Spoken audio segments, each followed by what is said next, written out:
Hello friends, welcome back to my channel. तो अभी हम डिस्कस करेंगे मार्केट के मूड के बारे में कि क्या आज का हाल था पूरे मार्केट में, क्या हुआ सारा दिन, कहाँ पे कौन से लेवल्स पे रेजिस्टेंस और सपोर्ट्स मिल रहे थे, कौन सा आज सेक्टर स्ट्रांग था, किसने आज निफ्टी को और बैंक निफ्टी को खींच कर रखा। तो उसमें हम आज डिटेल में बात करेंगे।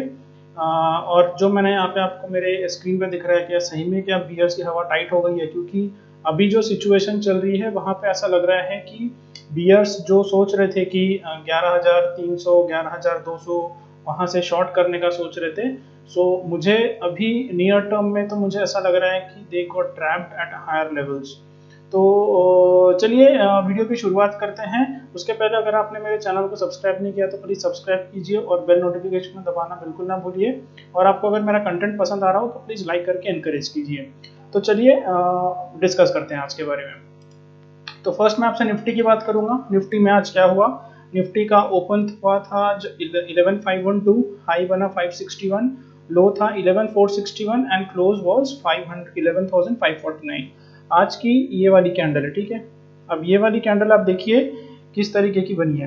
ये कैंडल आप बोल सकते हो कल के समान ही रेप्लिकेट किया हुआ इस कैंडल को। सिर्फ आज डिफरेंस ये था कि आज जो कैंडल है वो ग्रीन कैंडल बनी थी, कल की जो कैंडल थी वो रेड थी।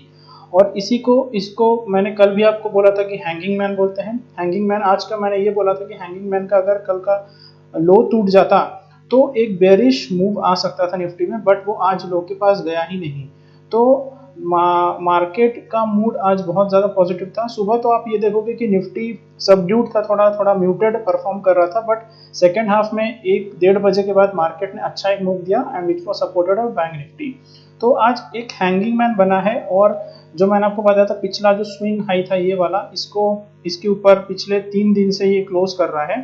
तो मार्केट में अभी एक ऐसी सिचुएशन बनी है जहाँ पे कभी भी आपको अगर नीचे मिल रहा है मार्केट अपने कल के क्लोज से या फिर कल के हाई से, तो वहाँ पे बहुत स्ट्रांग बाइंग आ रही है। और देखिए आप कंटिन्यू यहाँ पे ये जो आप ट्रेजेक्टरी देख रहे हो मार्केट की 5 दिन की फ्राइडे से, तो आप देखिए एक higher lows higher high formation बन रहा है यहाँ पे। पिछले 5 दिन में आपको एक भी दिन ये नहीं दिखेगा कि आपका जो हाई था वो पिछले हाई से नीचे है। तो हर एक दिन आपको हायर हाई और हायर लो वाला पैटर्न देखने को मिल रहा है, which is a positive sign for the market. और आज और एक इम्पॉर्टेंट चीज हुई निफ्टी में कि आज सारे सेक्टर्स तो मूव कर ही रहे थे, मतलब ऑटोज मूव कर रहे थे, फार्मा मूव कर रहे थे, आईटी मूव कर रहे थे, बट साथ में बैंक्स तो थे ही। बट साथ में आज जो रिलायंस है, बिग बॉय ने आज अच्छा कंट्रीब्यूट किया निफ्टी को ऊपर ले जाने में। तो it was the one of the biggest contributor in the Nifty move today. तो आज ये था कि मार्केट नीचे आ रहा था, वहां पे बाइंग आ जा रही थी। मैंने आपको कल ये कहा था कि जो सपोर्ट्स निकल कर आ रहे थे वो शिफ्ट हो गए थे ऊपर के साइड में 11,350 एंड 11,400। तो सेम चीज डिपिक्ट हो रही है ऑप्शन चेन में। और जैसे कल वीकली एक्सपायरी है बैंक निफ्टी और निफ्टी का, तो वहां पे मुझे एक्शन दिख रहा है कि 11,400 पे अच्छी पुट राइटिंग हुई है। तो मैं आपको ऑप्शन चेन के एनालिसिस में बताऊंगा कि कहाँ पे सपोर्ट्स और रेजिस्टेंस निकल के आ रहे हैं कल के डेट के लिए। बिकॉज आज जैसे देखिए निफ्टी में उतना खास मूव नहीं आया। It was moving due to the bank Nifty and also plus Reliance. But एक ऐसा मतलब जो एक्सपायरी के पहले जो मूव आ रहा था पिछले 2-3 हफ्तों से, वो मूव आज आया नहीं है। तो I am expecting a big move tomorrow, but I am biased towards positive side tomorrow. Because आज का जो डेटा और मार्केट जो कंडीशन दिखा रहा है, कैंडल जिस तरीके से बन रही है, तो मुझे कल पॉजिटिव बायस ही लग रहा है। तो चलिए ये मैंने आपके साथ निफ्टी डेली का डिस्कस किया। अभी हम बात करेंगे निफ्टी का ऊपर, मतलब थोड़ा लॉन्ग टर्म 4 महीने का चार्ट मैंने आपके साथ जो डिस्कस किया था कल, सेम मैं अभी फिर से डिस्कस करूंगा। कि आज देखिए, आज मैंने जो आपको बताया था कल कि ये जो गैप बाकी था, ये वाला जो गैप फिलअप करना बाकी था, ये ऑलमोस्ट फिल हो चुका है। और यहाँ इसका जो ये वाला जो कैंडल था उसका लो पे आज उसके लो के ऊपर ही बंद हुआ है आज। तो ये गैप तो फिल आउट हो चुका है अभी।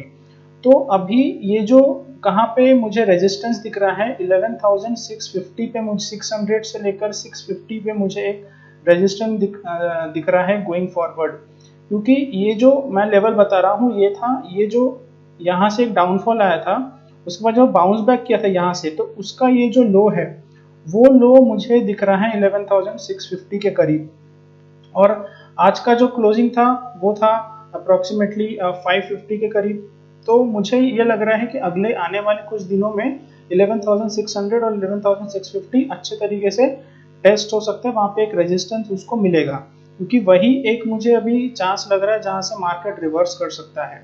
बट बाकी मुझे ऐसा कुछ चांस तो दिख नहीं रहा है एज अ इंडेक्स लेवल। और बाकी जहाँ पे मैंने बताया था आपको कल, इंडेक्स मैनेजमेंट बहुत अच्छी तरीके से हो रहा है, जहाँ पे ऑटो स्टॉक्स मूव हो रहे हैं, और ऑटो स्टॉक्स के अलावा बैंकिंग स्टॉक्स तो स्ट्रांग है ही, तो वो निफ्टी इंडेक्स को भी खींच के रखा हुआ है फॉर द टाइमिंग।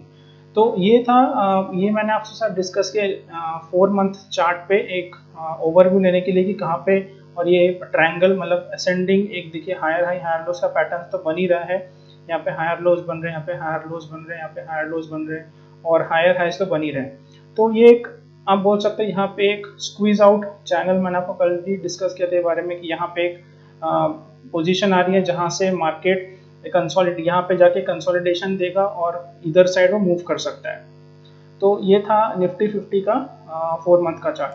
नेक्स्ट हम बात करेंगे बैंक निफ्टी के बारे में। बैंक निफ्टी में आज सारा दिन क्या हुआ, बैंक निफ्टी बहुत स्ट्रांग था आज, और आज का ओपनिंग जो था वो 23,175 था, high was 23,453, low was 23,093 and close was 23,414। आज का कैंडल देखिए बहुत ज़्यादा स्ट्रांग था। आज कंटिन्यूसली आप देखिए बैंक निफ्टी पिछले 5 दिनों से ग्रीन कैंडल्स बना रहा है, higher highs and higher lows. तो आज उसने और एक अचीवमेंट किया बैंक निफ्टी ने, जो इसका जो पिछला जो स्विंग हाई था 23,200 का, उसने उसको ब्रीच करके उसके ऊपर स्ट्रांगली क्लोज किया है। तो which is another a positive sign for bank Nifty कि उसने जो पिछले महीने का जो एक रेजिस्टेंस लेवल था उसको क्रॉस करके स्ट्रांगली बंद किया है। और इसके पीछे हाथ था सारे बैंक निफ्टी के काउंटर्स का, HDFC bank, axis bank, ICICI bank, IndusInd bank, बंधन बैंक, चार जो हमारे एसबीआई भी था ऑब्वियसली। तो ये हमारे चार पांच जो हेवी वेट्स हैं इंडेक्स में, तो उन्होंने कंट्रीब्यूट किया इसके ऊपर बंद करने में। और एजीआर का केस अभी भी फिलहाल अटका हुआ है सुप्रीम कोर्ट में, तो वो एक ओवरहैंग है इस बैंक निफ्टी के इंडेक्स में। तो उसने एक आज अच्छा अचीवमेंट किया है कि उसने ये रेजिस्टेंस के ऊपर, तो मुझे आने वाले कुछ दिनों में ये लग रहा है कि 23,200 इसने तो ब्रेक कर चुका है, तो उसके बाद मुझे 23,000 एक बहुत स्ट्रॉन्ग सपोर्ट लग रहा है। आने वाले कुछ दिनों में 23,000 इज योर स्ट्रॉन्ग सपोर्ट। इसके आसपास जब भी आएगा वहां से बाउंस बैक आएगा, वहां पे बाइंग आ जाएगी। और आगे आने वाले कुछ दिनों में मुझे लेवल्स जो दिख रहे हैं वो 23,750 के लेवल्स एंड 24,000 के लेवल्स आते हुए दिख रहे हैं बैंक निफ्टी में। और जो स्ट्रॉन्ग सपोर्ट है वो मुझे लग रहा है अराउंड 22,750 एंड 22,400, 450 आप मान सकते हो। तो वो मुझे स्ट्रॉन्ग सपोर्ट दिख रहा है। तो यहाँ तक मार्केट अभी मुझे जो जितना बायस लग रहा है, जो पॉजिटिव मोमेंटम जो दिख रहा है बैंक निफ्टी में, वहां से मुझे ये टारगेट्स इजीली आते हुए दिख रहे हैं अगले अगस्त, मतलब मुझे तो लग रहा है कि अगस्त सेशन में ये आ जाएगा, अगस्त सीरीज में, क्योंकि कल तो एक्सपायरी है वीकली। तो नेक्स्ट जो रहेगा वो मंथली एक्सपायरी भी होगी और वीकली एक्सपायरी भी होगी। तो I am expecting a positive bias for bank Nifty for tomorrow. अभी हम बात करेंगे बैंक निफ्टी के मंथली चार्ट में। मंथली चार्ट में देखिए एक बहुत यहाँ पे भी एक अच्छा एक सिग्नल मुझे मिल रहा है कि ये हर एक जो कैंडल है मंथली कैंडल, तो ये वाली जो कैंडल है वो अगस्त महीने की कैंडल है अभी जो बन रही है, this is August month candle. और ये जो है ये जुलाई की कैंडल है। आज देखिए क्या हुआ कि आज की जो कैंडल, मतलब आज का जो क्लोजिंग है वो पिछले जुलाई महीने का जो हाई है उसके ऊपर क्लोज किया है। तो जुलाई का जो हाई था उसके ऊपर आज क्लोज किया उसने बैंक निफ्टी ने। तो ये और एक पॉजिटिव संकेत दे रहा है मुझे कि आने वाले कुछ दिनों में ऊपर के लेवल्स आ सकते हैं, और हमको 23,750 एंड 24,000 के लेवल्स इजीली हमको आने वाले कुछ दिनों में दिख सकते हैं। तो ये एक पॉजिटिव बायस और एक मुझे दिख रहा है कि यहाँ पे एक पॉजिटिव मोमेंटम बन रहा है बैंक निफ्टी में, because it has closed previous months high. तो which is a very good momentum, very good positive thing in bank Nifty. Next हम बात करेंगे प्राइवेट बैंक्स की। ये निफ्टी प्राइवेट बैंक इंडेक्स मैं आपके साथ पहली बार शेयर कर रहा हूँ, निफ्टी प्राइवेट बैंक इंडेक्स। इसमें मैंने एक ट्रेंड लाइन ड्रॉ करके रखी है, जहाँ पे देखिए ये 1 डे के चार्ट से सारे जो जितने भी आपको कैंडल्स दिख रहे हैं वो एक दिन के कैंडल्स हैं। तो देखिए मैंने ट्रेंड लाइन ड्रॉ किया जिसमें मैंने इस हाई को यहाँ से, इस हाई को यहाँ से, और ये तो हाई टच नहीं हुआ, बट 2 हाई मैंने टच किए हैं। और यहाँ से देखिए मैंने 2 ट्रेंड लाइन ड्रॉ की है। तो ये एक जो यहाँ से मैंने ट्रेंड लाइन ड्रॉ किया है, ये लो से लेकर ये 2 जो लो है वो 3 लो मेरे टच हुए हैं। और यहाँ पे मैंने और एक ट्रेंड लाइन ड्रॉ किया जिसपे ये लो और ये लो मैंने टच किया है। तो अभी देखिए यहाँ से ये बहुत ब्यूटीफुल यहाँ पे 4-5 दिन कंसोलिडेट किया प्राइवेट बैंक इंडेक्स जो है, और वहां से ये ऊपर ऊपर जा रहा है। तो मुझे नेक्स्ट जो इसका लेवल दिख रहा है 13,300 के करीब दिख रहा है, तो which is 500 points more from here for private bank index. तो इसमें जो भी हमारा प्राइवेट बैंक जो है HDFC, एक्सिस, ICICI और कोटक बैंक, तो इनके कंट्रीब्यूशन से, because they are heavy weights in the index, तो उनके कंट्रीब्यूशन से मुझे लग रहा है और कि ये 13,300 तक जा सकता है। और बैंक निफ्टी भी मुझे जैसे स्ट्रॉन्ग लग रहा है, तो उसमें ये चारों बैंक से कंट्रीब्यूशन ऑब्वियसली रहेगा, तभी बैंक निफ्टी 24,000 की मैं जो बात कर रहा हूँ वहाँ पे वो पहुंच सकता है। दूसरी बात, अगर इस लेवल के नीचे अगर वो ब्रेकडाउन देता है कन्विंसिंगली, अच्छा अगर रेड कैंडल से ब्रेकडाउन देता है, तो next target would be this which is 11,000। तो मैं अभी उसकी बात नहीं करूंगा क्योंकि उसकी पॉसिबिलिटी मुझे फिलहाल अभी कम नजर आ रही है, बट मार्केट में होने से कुछ भी हो सकता है, because market is uncertain, we don't know what happens tomorrow morning. So इसलिए मैं फिलहाल अभी जो इंडिकेशन दिख रहे हैं चार्ट्स पे वो मुझे नहीं लग रहे हैं कि we are close to break this low which है ट्रेंड लाइन लो, बट ये लेवल्स मुझे आते हुए दिख रहे हैं 13,000 के, तो 500 points away from today's closing price. तो ये मैं आपसे डिस्कस किया प्राइवेट बैंक्स के। प्राइवेट बैंक पॉजिटिव लग रहा है चार्ट्स पे, हायर हाइज एंड लोज के पैटर्न्स बन रहे हैं इसमें भी। चलिए हम नेक्स्ट बात करते हैं बैंक निफ्टी के आज कंपोनेंट्स की, कौन सबसे ज्यादा मूव किया। तो RBL बैंक सबसे ज्यादा मूव किया आज, तो which was a hero in bank index, but it nevertheless it doesn't have that much weight in bank nifty. So Kotak Bank was a leading player 2.61%, then Axis Bank 2.56%, then SBI 0.91, उसके बाद ICICI Bank 0.78. So it was the major move in the bank nifty today. यहाँ पे Kotak bank ने, IndusInd bank भी आप ले सकते हो, इट इज ऑल्सो कॉन्ट्रीब्यूटेड 5.81। तो ये इन्होंने सारे बैंक्स ने आज मिलकर पूरे बैंक निफ्टी को मूव किया, क्योंकि अब बैंक निफ्टी अच्छा खासा 350 प्लस पॉइंट्स पॉजिटिव था, जिसने निफ्टी को भी खींच के रखा ऊपर। नेक्स्ट हम बात करेंगे ऑप्शन चेन एनालिसिस की। यहाँ पे हम लोग बात करेंगे कहाँ पे कौन से सपोर्ट्स एंड रेजिस्टेंस आ रहे हैं। तो देखिए सबसे स्ट्रॉन्ग मुझे लग रहा है 11,500 सपोर्ट, बहुत स्ट्रॉन्ग सपोर्ट लग रहा है। देन 11,450 बोल सकते हो, हाँ 11,450 यहाँ पे बहुत भयंकर पुट राइटिंग हुई है। तो 11,500 पे देखिए आप मोटा मोटा 64 लाख का ओपन इंटरेस्ट है अभी आज की डेट में, आज का जो क्लोज है वो 64 लाख। सो 11,500 विच विल मतलब बहुत ज़्यादा भयंकर तरीके से आप बोल सकते हो सपोर्ट यहाँ पे है। यहाँ पे जितने भी पुट राइटर्स हैं उन्होंने अपने पुट शॉर्ट करके रखे हुए हैं कल के लिए, क्योंकि कल एक्सपायरी है।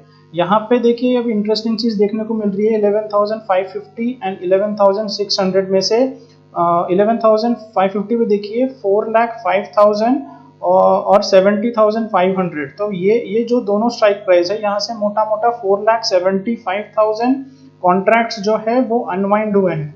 तो आप सोचिए यहाँ से जितने भी कॉल राइटर जो थे इतने यहाँ से निकल गए। इसका मतलब ये है कि ये जो लेवल्स है उतने ज्यादा इंपॉर्टेंस अब नहीं रखेंगे, सीधा हमको 11,650 पे रेजिस्टेंस मिल सकता है आगे आने वाले कुछ दिनों में। और मैं अगर स्पेसिफिकली कल की बात करूं तो 11,650 पे आपको 22 लाख कॉल राइटिंग मिलेंगी, which is very good quantity compare to 11,600। बस 11,600 में आपकी अनवाइंडिंग हुई है, बट बहुत ही कम अनवाइंडिंग हुई है, 70,500 क्वांटिटीज का अनवाइंडिंग हुई है।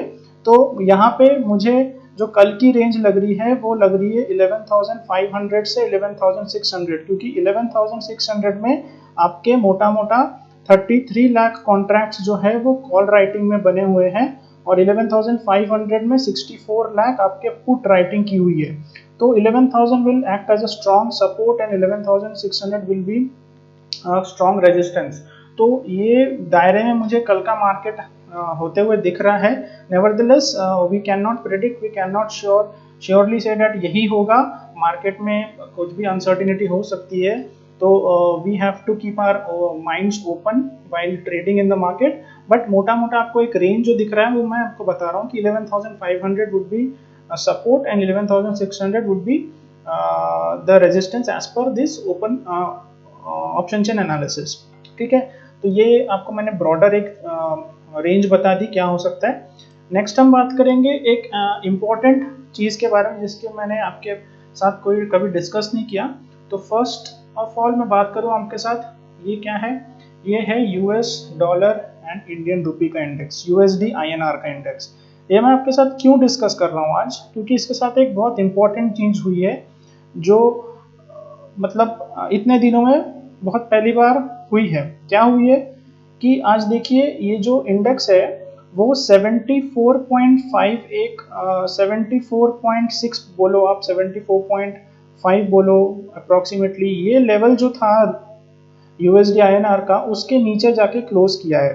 ये जो लेवल था ये बहुत दिनों से एक स्ट्रॉन्ग रेजिस्टेंस का काम कर रहा था, या फिर आप बोलते हो सपोर्ट का काम कर रहा था। देखिए यहाँ पे मैंने जो ब्लैक लाइन ड्रॉ की हुई है, 1 2 3, और ये कितने दिनों से चल रहा है, ये आप पकड़ लीजिए 2 महीने का ये पूरा सिनेरियो है कि यहाँ से जब ये गिरना स्टार्ट हुआ, यहाँ पे उसने सपोर्ट लिया, देन ऊपर गया, देन उसके बाद यहाँ पे सपोर्ट लिया, देन ऊपर गया, देन यहाँ पे सपोर्ट लिया, देन ऊपर गया, फाइनली इट ब्रोक डाउन और अभी ये क्लोज हुआ है। ये आज जो दिन है वो थर्ड डे है जहाँ पे उसने ये कंटिन्यू क्लोज किया है इस 74 और 74.6 लेवल के नीचे।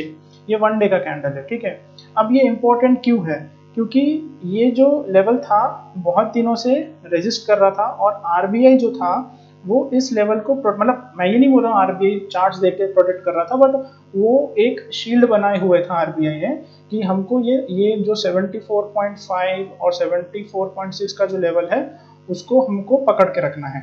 अब आरबीआई, मैं ये नहीं बोल रहा हूँ कि आरबीआई के लोग बैठे हुए चार्ट के सामने और देख रहे हैं, बट उनका जो मतलब पोजीशनिंग है, उनका जो करेंसी रिजर्व्स का जो पोजीशन है, उनकी जो थिंकिंग है डॉलर इंडेक्स को लेके, वो मैं आपको बता रहा हूँ। अब ये फायदा क्यों है, मतलब मैं आपको दोनों चीजें बताऊंगा, नेगेटिव्स एंड पॉजिटिव्स। पॉजिटिव ये है कि ये जो अगर ये 70, मतलब आप बोल सकते हो ये आज यूएसडी इंडेक्स 73 समथिंग पे बंद, 74.30 पे बंद हुआ है, which is means rupee has appreciated today and dollar index has depreciated। अब इसके नेगेटिव्स क्या हो सकते हैं, नेगेटिव्स ये है कि इसमें आईटी जो कंपनीज है और फार्मा जो कंपनीज है उनको नेगेटिव इम्पैक्ट करेगा, क्योंकि उनका कोरिलेशन नेगेटिव होता है उनके रेवेन्यूज से, क्योंकि उनके जो रेवेन्यूज होते हैं वो जब कन्वर्ट होते हैं तो वो रुपी के टर्म्स में नेगेटिव सामने आते हैं। अब ये मतलब ये जो रुपी इंडेक्स, रुपी जो है वो क्यों अप्रिशिएट हो रहा है, फिर क्यों बढ़ रहा है, इसका मेन रीजन है कि डॉलर इंडेक्स जो है आप देखिए पिछले 2 महीने से वो कंटिन्यू गिर रहा है, और उसके अगेंस्ट में जितने भी इमर्जिंग मार्केट्स जो करेंसीज है, इमर्जिंग मार्केट्स मतलब इंडिया हो गया, देन मैक्सिको हो गया, टर्की हो गया, देन चाइना हो गया, ये जितने भी इमर्जिंग मार्केट्स जो कंट्रीज की करेंसीज है वो अप्रिशिएट कर रही है अगेंस्ट द डॉलर इंडेक्स। अब ये क्यों हो रहा है, क्योंकि यहाँ पे मतलब ये लिक्विडिटी के अलावा भी यहाँ पे एक मतलब आप बोल सकते हो कि यूएस में जो रिसेशन बोल सकते हो, या फिर यूएस में जो आप ये मत देखिए कि स्टॉक मार्केट वहाँ पे बढ़ रहा है, न्यू हाइस बना रहे हैं, बट अमेरिका में एक्चुअली में वहाँ पे प्रॉब्लम्स है इकोनॉमी में, और उसके वजह से अब जैसे रुपी जब अप्रिशिएट हो रहा है तो उसके वजह से हमारे इंडिया में जो फॉरेन पोर्टफोलियो जो इन्वेस्टर्स हैं, जो फॉरेन इन्वेस्टर्स हैं, वो उनका जो पैसा है वो बहुत दबा के आ रहा है हमारे मार्केट में। इसलिए आप देखिए मार्केट में जो लिक्विडिटी हमारे इंडियन मार्केट्स में वो एकदम आप देखिए बहुत भयंकर तरीके से लिक्विडिटी मार्केट में आ रही है, और उसी की वजह से हमारा जो स्टॉक मार्केट है वो भी एक वन साइड मूवमेंट दे रहा है। और यही बात बताई थी मिस्टर शक्तिकांता दास जी ने, पिछला जो मैंने आपके साथ एक वीडियो शेयर किया था, उन्होंने एक कॉशन दिया था मार्केट में कि markets and economy are not correlated, मतलब वो उसमें एक कनेक्शन नहीं दिख रहा है उनको एक डीकपल दिख रहा है, मतलब दोनों अलग अलग चीज दिख रही है उनको। तो सेम चीज यहाँ पे रेप्लिकेट हो रहा है कि जो रुपी जब यहाँ पे अप्रिशिएट हो रहा है तो जितने भी फॉरेन इन्वेस्टर्स होते हैं वो क्या करते हैं कि डॉलर वहाँ पे गिर रहा है तो वो क्या करते हैं कि वहां से पैसा निकाल के वो इमर्जिंग मार्केट्स में अपना पैसा लगाते हैं, बिकॉज उनको यहाँ पे रिटर्न्स मिल रहे ज्यादा कंपेयर टू यूएस डॉलर्स। तो ये एक रीजन है कि ये मतलब ये इतना ज़्यादा फ्लो हमारे इंडिया में जो आ रहा है उसकी वजह से भी ये रुपये का अप्रिसिएशन होना लाजमी है। अब डॉलर इंडेक्स जो है पिछले मार्च से आप देख लीजिए, मार्च में इसका लेवल था 103 था और आज के डेट में वो 103 से गिर चुका है 93 लेवल पे। तो देखिए बहुत ज़्यादा डेप्रिशिएट हो गया है US dollar index against other currencies. अब US dollar index 6 particularly major currencies के अगेंस्ट में इसको मॉनिटर करता है, मतलब 6 जो मेजर करेंसीज है वर्ल्ड की उनके अगेंस्ट में यूएस डॉलर इंडेक्स मेजर होता है। अब इसकी वजह से अब देखिए जब एफपीआई हमारे इंडिया में आ रहा है, एफपीआई की वजह से हमारा मार्केट में 40,000 करोड़ का इनफ्लो आया हुआ है हमारे स्टॉक मार्केट्स में। अब ये क्यों आया हुआ है, सेम चीज़ मैंने आपको बताई कि वहाँ के जो फॉरेन इन्वेस्टर्स होते हैं वो रिस्क ऑन ट्रेड करते हैं। आप इसका मतलब मैं अगर सिंपल भाषा में बताया कि अगर डॉलर वहाँ पे गिर रहा है तो उनके रिटर्न्स डॉलर टर्म्स में कम होंगे, तो उनको क्या करना, उनको तो भाई पैसे कमाने से मतलब है, जहाँ पे उनको दिखेगा रिटर्न ज़्यादा है तो वहाँ वो जाएंगे। तो सेम चीज़ हो रही है कि वो इमर्जिंग मार्केट्स में अपना पैसा डाल रहे हैं। इसलिए आप देखिए चाइना का मार्केट, टर्की का मार्केट, इंडियन मार्केट्स, जितने भी इमर्जिंग मार्केट्स है बहुत ज़्यादा लिक्विडिटी के पुश के कारण बहुत ज़्यादा राइज कर चुके हैं, बहुत ज़्यादा बढ़ चुके हैं मार्केट। तो ये जो लिक्विडिटी का जो फ्लो चल रहा है बाहर के पैसों का, तो ये 40,000 करोड़ जो है। और एक मैं आपको एक फैक्ट बताता हूँ, ये जो 40,000 करोड़ आया हुआ है ये हमारे महीने, ये अगस्त महीने में, जुलाई महीने में, तो ये जो पैसा है ये पिछले 10 साल का, पिछले आप अप्रोक्सीमेटली अगर मैं मंथ्स बताऊं तो 118 मंथ्स आप इसको अगर राउंड ऑफ करोगे तो मोस्टली 10 ईयर्स होते हैं। तो 10 ईयर्स का सबसे ज़्यादा इनफ्लो है हमारे मार्केट में, which is historically, which is मतलब एक महीने में 40,000 करोड़ आना, which is a very big deal. मतलब आप सोच सकते हो कितना लिक्विडिटी हमारे मार्केट में आता है। और ये जो जो मार्केट राइज हो रहा है दिन पे दिन, स्टॉक्स आपको नए हाइज बनाते हुए दिखेंगे, 52 वीक हाई बना रहे हैं, न्यू हाइज बना रहे हैं। ये क्यों हो रहा है? Because of this liquidity rally, जो कि वहाँ बाहर आपका जो डॉलर है वो गिर रहा है और उसके कारण हमारे जो पोर्टफोलियो इन्वेस्ट, मतलब हमारा जो रुपी है वो अप्रिशिएट हो रहा है। तो इसके कारण एक रीजन ये था कि डॉलर इंडेक्स गिर रहा है। दूसरा और एक रीजन है कि हमारा जो कंट्री है इंडिया का जो करंट अकाउंट सरप्लस है, करंट अकाउंट सरप्लस मतलब हमारा जो डेफिसिट, मतलब करंट अकाउंट एक डेफिसिट होता है जिसको हम कैड बोलते हैं, और एक करंट अकाउंट सरप्लस है जिसको हम कैश बोलते हैं। करंट अकाउंट डेफिसिट और सरप्लस में क्या डिफरेंस है कि अगर हमारा एक्सपोर्ट एंड इंपोर्ट, अगर एक्सपोर्ट हमारे इंपोर्ट से ज़्यादा होगा विच इज मीन्स कि we have current account surplus, and इसका अपोजिट मतलब अगर हमारे इंपोर्ट्स ज़्यादा होंगे एक्सपोर्ट से तो उसको हम बोलते हैं करंट अकाउंट डेफिसिट। बट हमको अभी करंट अकाउंट सरप्लस क्यों हुआ है इस साल? क्योंकि ऑयल के जो प्राइसेस हैं वो बहुत ज़्यादा गिर चुके थे, मतलब अराउंड $60-70 से वो अभी $30 आ गया था पिछले 2-3 महीने के पहले। तो उसके वजह से हमको, क्योंकि we are the oil importer, we are the net oil importer, so India gets benefited when oil prices falls. तो अब इसकी वजह से क्या हुआ, हमारे पास बहुत ज़्यादा सेविंग्स होगा। 80 का माल आपको अगर 30 में मिलेगा, ऑब्वियसली आपका जो पैसा है वो बचना है। तो उसके वजह से हमारा जो कंट्री है वो 12 साल में पहली बार करंट अकाउंट सरप्लस रिपोर्ट किया है।